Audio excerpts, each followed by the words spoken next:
That's the freezer where Dylan's body is. He's still in there because we're doing the garden.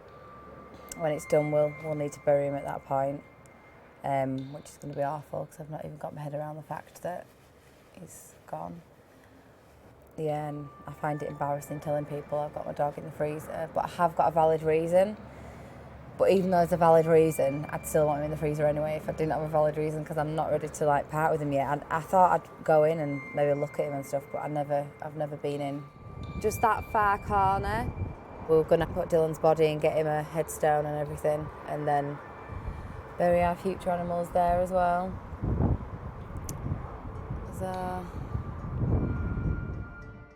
On the 30th of June, Laura's boxer dog Dylan died. Laura lives with her partner Richard and their remaining 4 dogs and 11 other animals in Silsden, Yorkshire, where they will soon welcome 2 more puppies, cloned in South Korea by a controversial biotech firm.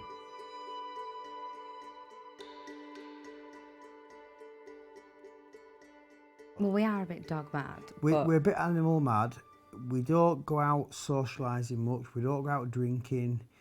We both absolutely love animals. I mean, as a kid, I just had all my dog books, my dog DVDs, and all my teddies on my bed.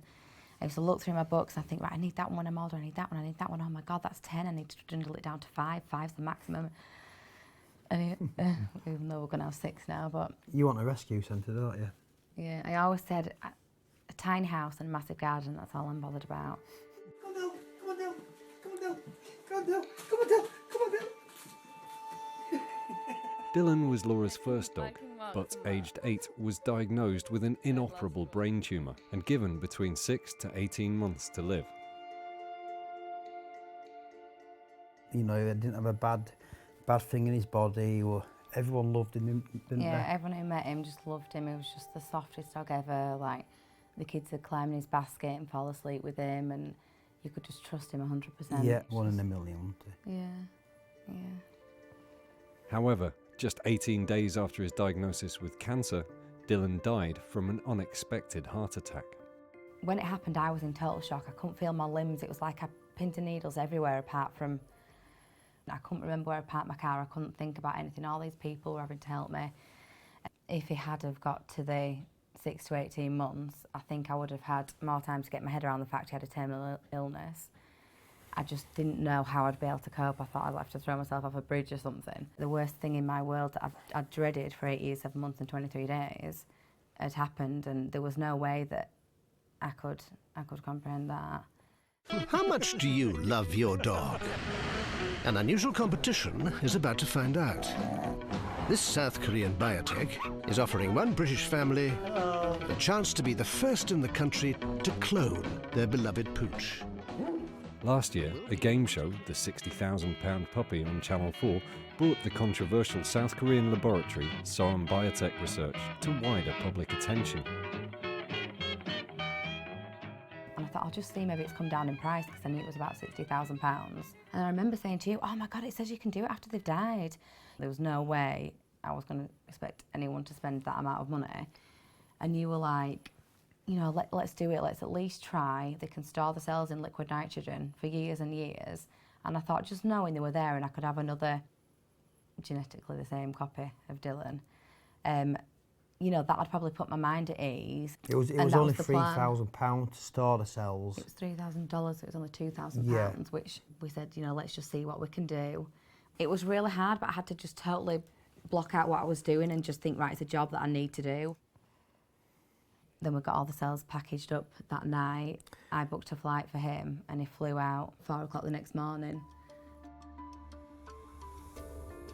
The bags were coming around the escalators and my bag had a big security tag on it.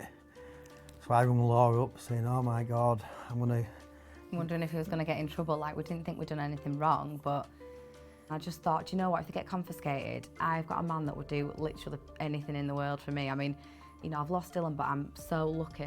And it did make, you know, me feel a bit better. They had a look at them and they just let me go. And I couldn't believe we got through and the Korean firm was sat waiting for me. Yeah. And then they told us that they hadn't worked and we had to do the procedure again.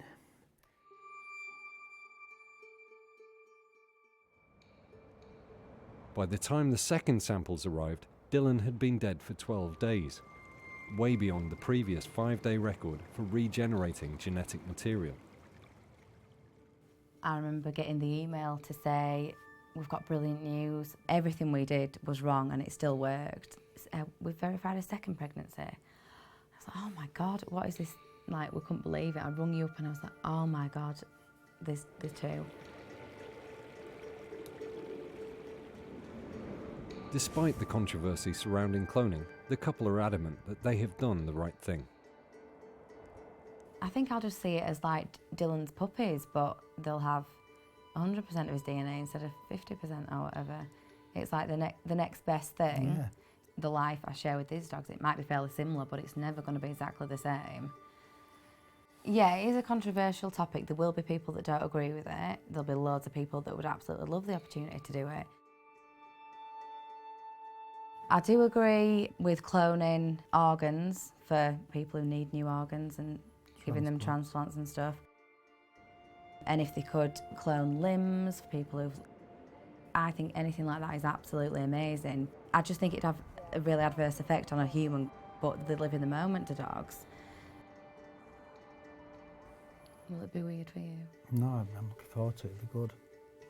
Yeah.